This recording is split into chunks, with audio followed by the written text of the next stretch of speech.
Es innegable que en el discurso del presidente se dibujaron dos Costa Ricas completamente distintas. Y yo quisiera señalar algunos datos que quizás a algunos les sonarán comunes. A otros les parecerá que estoy hablando de otro país, pero voy a hablar estrictamente de Costa Rica.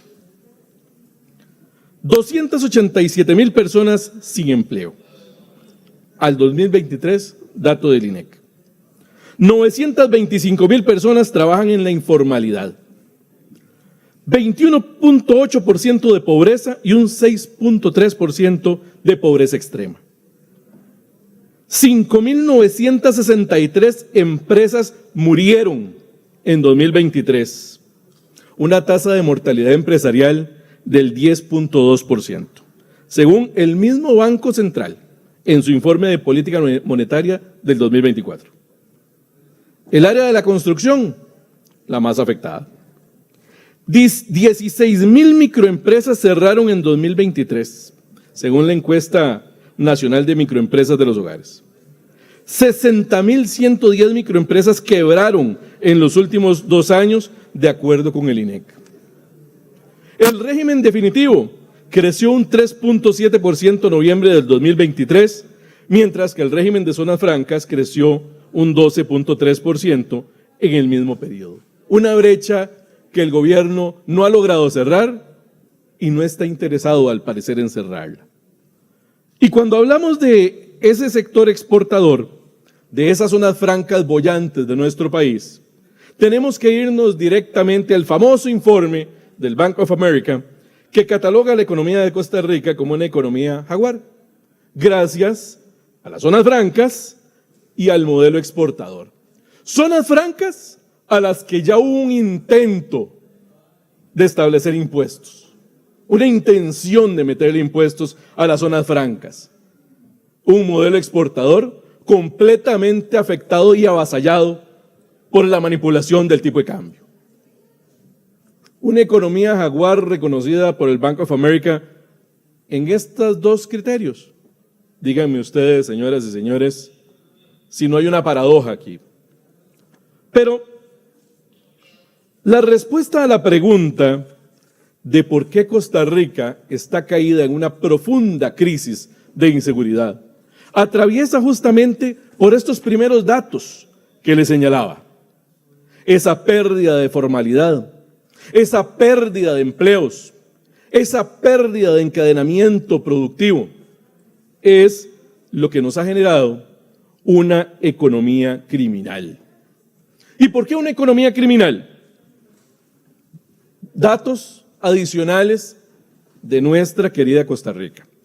331 millones en operaciones sospechosas de lavado de dinero al 24 de marzo del 2023, de acuerdo con un informe del Departamento de Estado de los Estados Unidos.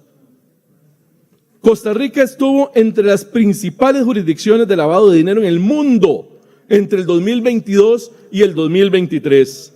44,000 millones de colones inyectados a la economía informal únicamente por préstamos gota a gota. Y ojo, que quien resolvió el tema del marco jurídico necesario para juzgar el problema del gota a gota fue esta Asamblea Legislativa. Esta Asamblea Legislativa. 180,000 costarricenses amenazados por préstamos gota a gota, de acuerdo con la encuesta nacional de endeudamiento de la Oficina del Consumidor Financiero. 308 homicidios durante el 2024, ligados en su mayoría a venganzas entre bandas criminales.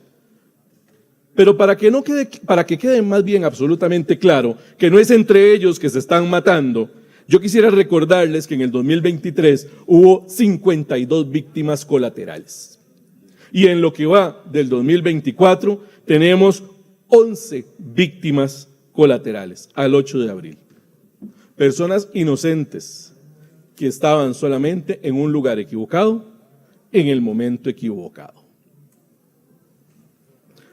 906 homicidios en todo el 2023, el año más violento de la historia. Pero como si fuera poco, tenemos que sumarle a este escenario el hecho de que Costa Rica ha venido dejando de incautar cocaína. 2021, 44 toneladas de cocaína decomisadas. 2022, 23.2 toneladas de cocaína decomisadas. 21.4 toneladas de cocaína decomisadas en 2023. Y esperábamos que no saliera un solo gramo más de cocaína de APM Terminals con el establecimiento de los escáneres. Y semanas después, en Europa, en España, en Israel, en varios lugares, con cargamentos de contenedores contaminados, con cocaína. Desgraciadamente, también tenemos que sumar a esto que los decomisos realizados por la Policía de Control Fiscal de artículos contrabandeados también bajaron. Pasamos de 65 millones de unidades decomisadas en 2020 a apenas 24.9 millones de unidades decomisadas en el 2023. Y entonces la pregunta que se hará a la gente afuera es, bueno, ahí están los proyectos de seguridad, los 10 proyectos consensuados. ¿Por qué no les dan trámite? ¿Por qué no hacen los diputados lo suyo para aprobar estos proyectos de ley? Bueno, ven, quiero contarles la ruta que siguieron esos proyectos. Recordarán ustedes que el 14 de abril de 2023 fueron presentados en la Plaza de la Democracia 6 proyectos de ley en materia de seguridad. 6 proyectos de ley fueron presentados por el anterior ministro Jorge Torres, junto con el presidente de la República. 6 proyectos de ley que estaban malos. 6 proyectos de ley que tenían serios vicios con la Constitución política, roces con nuestra Constitución política, vicios de inconstitucionalidad, problemas técnicos y problemas de operatividad. Y esos 6 proyectos, muchos pasaron al olvido. Entonces vino el acuerdo de los presidentes de los poderes de la República y apareció una agenda de 10 proyectos. Y entonces, como por arte de magia, se olvidó que el gobierno en 2023, en abril de 2023, perdió tiempo valiosísimo en la lucha contra la criminalidad del país. Y descargó la responsabilidad de la lucha contra esa criminalidad no en los más de 40 proyectos de ley que tiene la agenda de la Comisión de Seguridad y Narcotráfico. Descargó esa responsabilidad en 10 proyectos de ley que han seguido su trámite en la Asamblea Legislativa. 3 aprobados y otros convocados. Algunos están en la Comisión de Seguridad y Narcotráfico, otros están aquí en plenario haciendo fila, pero cuando uno observa que hay una demanda sustantiva de la población en materia de seguridad, la pregunta es, ¿por qué el gobierno no reacciona de acuerdo a esa demanda de la gente? Y hay que ver entonces el decreto de convocatoria de sesiones extraordinarias, que llegó el 1 de mayo, hace un par de días atrás, en los cuales solamente hay 3 proyectos en materia de seguridad. 3 proyectos en materia de seguridad en esa convocatoria de sesiones extraordinarias. ¿De cuántos proyectos? 1, 2, 3, 4, 5. 5 proyectos que no fueron convocados de los famosos 10 proyectos. Y solo fueron convocados 3. De esa agenda de supuesto consenso.